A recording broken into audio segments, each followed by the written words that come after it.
face masks. They're responsible for a 9,000% surge in smizing over the past year. Last week, the CDC officially announced that aside from a few exceptions, people who have gotten the COVID vaccine no longer need to wear masks to stay safe. And I was so excited. I went out to a bar, I walked into traffic, I went skydiving into a pool of sharks, didn't have a mask on for any of it, and it felt great, except for my leg. But now, some people are telling the CDC to slow their roll. With only 37% of the population fully vaccinated, some public health experts say more people need to be getting shots in arms before taking off masks. The CDC went from 0 to 100 overnight. I think people should continue wearing masks indoors for probably another few weeks. The largest nurses union in the country disagreeing with the CDC, condemning the mask rollback, saying it puts those who are immunocompromised, children, and frontline workers at risk. Several health experts are questioning whether federal officials are moving too fast by loosening mask recommendations. According to the Washington Post, more than a dozen physicians called the decision premature. Epidemiologist fight! So, on the one side, you have the CDC saying, take off your masks, and on the other side, you have experts saying, that is crazy. And look, I'm not surprised, people. Experts disagree all the time. You know, like how 9 out of 10 dentists want you to brush your teeth, and then that last dentist is just like, just let your teeth rot, bro. Live your life. Plus, experts have been disagreeing with each other throughout this pandemic. Is it airborne? Is it safe to go back to school? Do you have to pay for a gift at a Zoom wedding? But I won't lie. When you've got respected scientists on both sides of an argument like this, it makes it very hard to know what to do. That's why I'm so grateful for anonymous Twitter replies. Those people always know the answer. So wise. But look, man, either way, I know that a lot of people are confused right now about which experts to listen to and which solutions to trust. And that's why I've come up with the obvious solution. I call it the half mask. It's the only mask that's been banned from Etsy. You see, both sides win like this. What do you mean it doesn't make sense? The point is, the CDC is getting a lot of backlash from experts who want people to keep masking up. And unfortunately for the CDC, some people who have wanted to get rid of the masks this whole time are also mad at them. I'm sure you've seen the Republican criticism saying, well, great, this is encouraging, says Andy Biggs, but questioning the timing of this. Biggs says this, while the new mask guidance is encouraging, the CDC and my far radical left colleagues only chose to do this to distract from the consequences of catastrophic policy decisions that have been heard around the world. You got to love Marsha Blackburn asking in a tweet, why today? The science hasn't changed. Jim Jordan has a theory on why things are changing. This is poll driven. All this bothers Americans and they're done with it all. Well, if Jim Jordan thinks this is a cover-up, I trust him. Because Jim Jordan knows a lot about cover-ups. And you gotta admit, this reaction is a little weird, man. Because it's been months of Republicans complaining about mask rules, but now they're upset that the mask rules are being relaxed? What? It's like Mariah Carey getting mad at you because she got you for Christmas. No, Mariah, you said this was all you wanted. So, the CDC is taking fire from all sides. But guys, they're just reflecting what the science is. And everyone agrees that if you are vaccinated, it is very unlikely that you will get sick or spread the virus even without a mask. You know, it's like me clicking install updates now rather than remind me later. I mean, it's technically possible, but it's not actually going to happen. And to be clear, a lot of places are accepting the CDC's new guidance. The problem is how to actually enforce it. Some major retailers are dropping mask requirements for vaccinated shoppers in response to the latest CDC guidelines. Among the names on the list, Costco, Walmart, Sam's Club, Trader Joe's, and Publix. This new policy also goes into effect starting today at Starbucks. Fully vaccinated customers don't need to wear the mask in stores. This is the honor system. That's right. Nobody's asking for your vaccine card. And so the hope is everybody's going to be a good citizen, look out for each other. The only problem is if there is no verification of vaccination status, we are now exposing the 2/3 of the country, and we're seeing that the honor code is already not working. Yeah, no. There is no way you're going to be able to trust customers with the honor system. I mean, have you ever seen the 10 items or less line? People will walk into that lane, look the cashier straight in the eyes, and then proceed to drop 22 items on the checkout counter, just daring them to say something. And I know it's not practical to check the vaccination status of everyone who walks into your store, but if they suspect an unmasked person isn't vaccinated, I mean, they could at least try to catch them in a lie. That second shot was crazy, huh? I mean, the way it came down from the ceiling in that robot arm and it had the liquid nitrogen, that was crazy, right? Yeah, that was nuts. Aha! But yes, because this is all based around the honor system, lots of unvaccinated people won't be wearing masks, even though they should be, which is ironic, because as it turns out, a lot of vaccinated people who don't need to wear a mask anymore are gonna keep doing it anyway. But even with the option to take off their masks, both indoors and outdoors, many who've been vaccinated say they're remaining cautious and keeping them on. I think I will probably still wear a mask until I feel it's safe enough to not.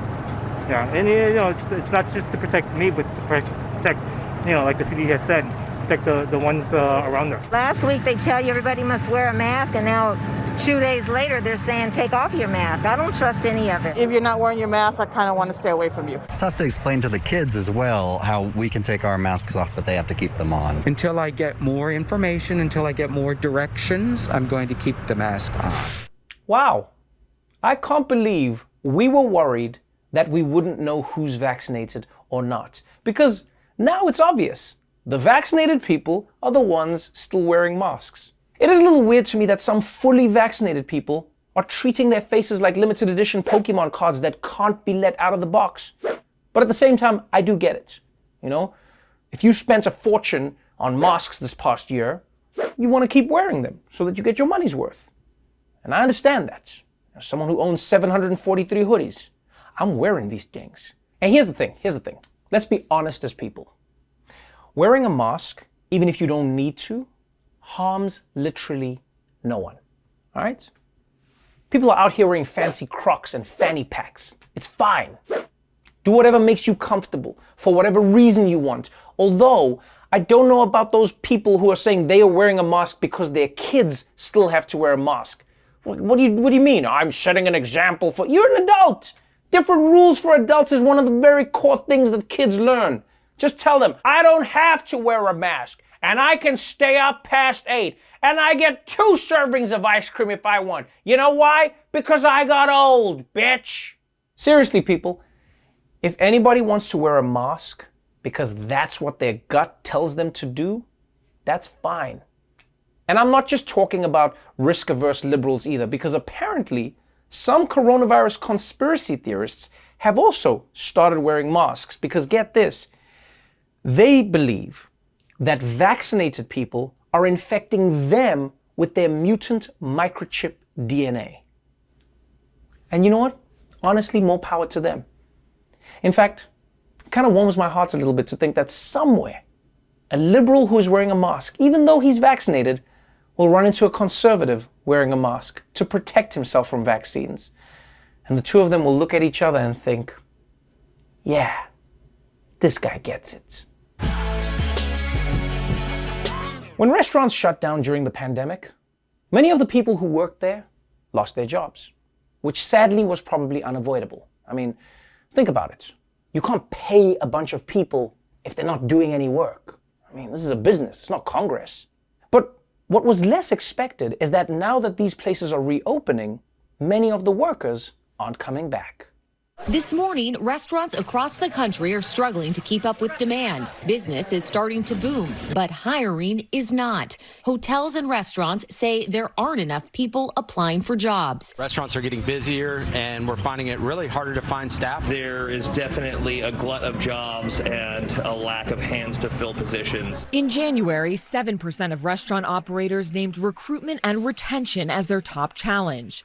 By April, that number was 57%. Some restaurants are even turning to robots to flip burgers and make French fries. One restaurant owner put jobs on the menu, literally advertising for staff below the daily special. A Chicken Express in Texas sported signs on their drive-through windows warning customers to be patient with them, given that, quote, no one wants to work anymore. God damn, that's an angry sign. Like, most signs are trying to inform you.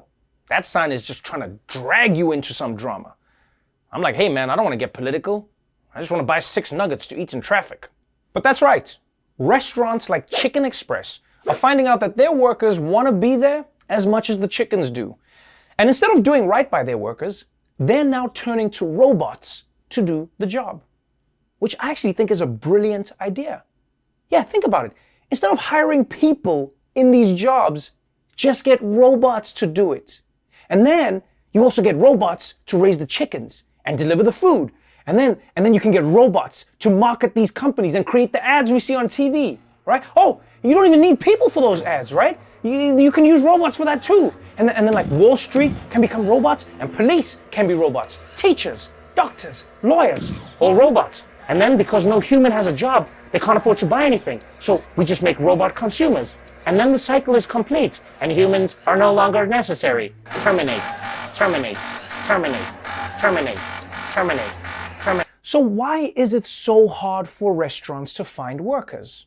Well, to some people who have never worked in one, the answer is obvious. Business groups and Republicans say the enhanced unemployment benefits are encouraging out-of-work Americans to stay home and leading to a labor shortage. The unemployment benefits are too generous. People don't want to go back to work. We've sent them so much money. Texas, Indiana, and Oklahoma are joining 17 other GOP-led states in ending the pandemic relief, the $300 weekly federal boost to unemployment benefits. Republican governors claim that these benefits are keeping Americans from going back to work. Human nature kicks in. Do I want to get the same amount of money by going to work every day and working hard? Do I want to get that amount of money by sitting at home? Why work if you can get that kind of money and stay home and Netflix? All these kids are watching Netflix and then having sex. Get a job. And look, man, I get where these pundits are coming from. If the average person could have their jobs, whew, they'd be crazy not to take them. I mean, who wouldn't want to spend 10 minutes a day sitting in a chair complaining about how other people don't want to work? I mean, that's a great gig. And you know what? These Republicans might be right about one thing. Generous unemployment benefits really might be one reason people aren't rushing back to their old jobs. But that doesn't mean they're just sitting around Netflixing. First of all, it's been over a year. They've already finished Netflix. And I mean, sure, they could subscribe to Paramount Plus, which has an extensive library of classic films and hit shows. I think they're going to subscribe. But the point is, those unemployment checks are not subsidizing laziness. They're giving workers the rare opportunity to look for a job that's more than just a way to survive to their next paycheck. The pandemic gave restaurant workers a chance to reinvent themselves, choosing to leave for what they believe are better situations. Following pandemic shutdowns when workers have been forced into overdrive, coronavirus exposing industry flaws. Restaurant workers are considered essential workers, but we're not treated like essential workers. There's definitely issues with wages. I think there's issues with childcare. I think there's issues with benefits, health insurance. Where you're having to work like 50 plus hours a week, and it's still not enough to pay your bills and to be able to take care of your family. Many restaurant workers left the industry over the past year, taking jobs in sectors such as the construction business with higher pay and better hours. People move to things like warehouse jobs, which offer more regular schedules, more pay, and health care. Medical marijuana. It's an industry that's growing, and it's attracting workers from a particular sector of the economy. I'm seeing a lot of cooks, cocktail servers, a lot of people from the restaurant industry coming here, and I think it's a quality of life issue. Yeah. I mean, who wouldn't rather work in the weed industry? It's the most chill job in the world. Customers are always relaxed. Nobody's in a hurry. The only bad thing about the job is the drug test. You know, that's where they give you a bag of edibles and you gotta eat it all right there. I failed that like 3 times. But people, it makes complete sense that restaurant workers are looking for better jobs, right? Because these are tough jobs. They're on their feet all day. They take care of everyone. They pretend not to hear when you guys are breaking up at the table. And after all of that, they have to rely on tips. I mean, you know a job isn't paying enough when every meal ends with a mini GoFundMe. And aside from giving workers the opportunity to look for jobs that they can actually live on, these unemployment benefits are also giving them leverage to use against their former employers. And it seems like it might actually be working. Restaurant and fast food chains are all ramping up hiring and beefing up employee benefits to attract workers. Starbucks, Olive Garden announcing new benefits or increased pay in just the last few months. McDonald's increasing its minimum wage. Company-owned restaurants will now pay workers between $11 and $17 an hour, depending on location. McDonald's hoping to attract 10,000 new employees. Whataburger is adding 50,000 workers, adding emergency pay and increasing a 401k matching. Taco Bell is giving its store managers paid family leave. Chipotle is increasing its wages to an average of $15 per hour. Other Chipotle benefits include mental health care, 401k, and debt-free college. Restaurants trying to bring workers back, sometimes offering cash incentives. Applebee's taking a rather different approach. You fill out an application to Applebee's and you get a free appetizer. Damn. Applebee's is confident in their onion rings. Yeah, they're out there like, forget the 401k, guys. Just have them eat these bad boys. Yeah, get ready to meet your new coworkers, everybody. Equal rights, more like equal spice. But the point is, many restaurants are getting workers back by raising wages and offering benefits. So I guess it turns out that when they were saying nobody wants to work, what they actually meant was nobody wants to work for the starvation wages that we were willing to pay them. And apparently, they were able to afford this the whole time. It just took some pressure from the workers to force their hand. And look, I know that some restaurants can only afford to pay their workers so much.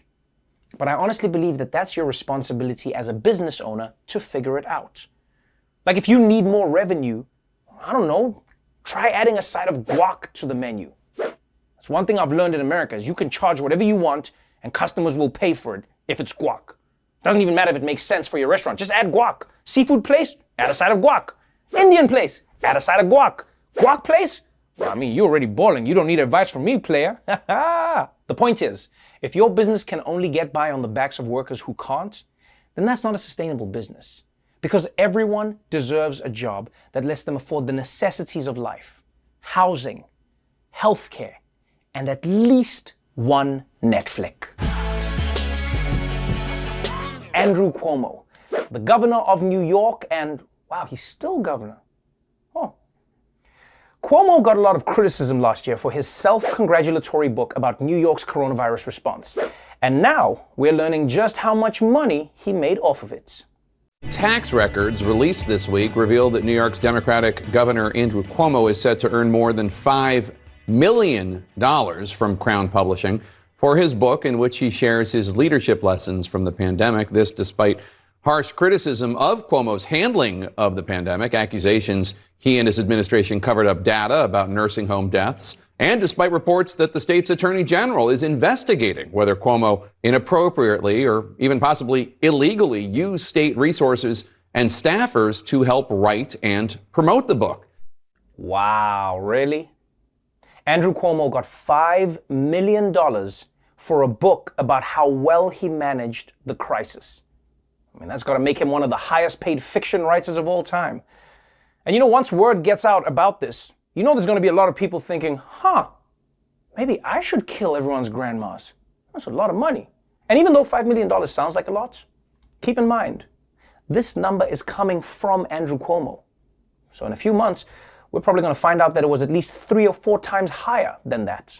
Now, the news of Cuomo cashing in on the truth of how he handled this comes right as Cuomo is also fending off charges of sexual harassment. Although, judging by this new training video his office has put out, he's dealing with that issue head on. Welcome to the New York State Governor's Office Sexual Harassment Training. Let's start with the fundamentals. What is sexual harassment? Harassment is not making someone feel uncomfortable. If I just made you feel uncomfortable, that is not harassment. That's you feeling uncomfortable. That's right, people feel uncomfortable all the time. I go to the beach, I get sand in my shorts, I'm uncomfortable. Am I gonna sue the beach? No. Now that we have very clearly and accurately defined sexual harassment, let's answer some common questions. Have you ever touched anybody, any female in the governor's mansion? Have I touched people? Yes, of course you touch people. I'm touching myself right now. Is this sexual harassment? I don't think so. Here's another situation that might come up.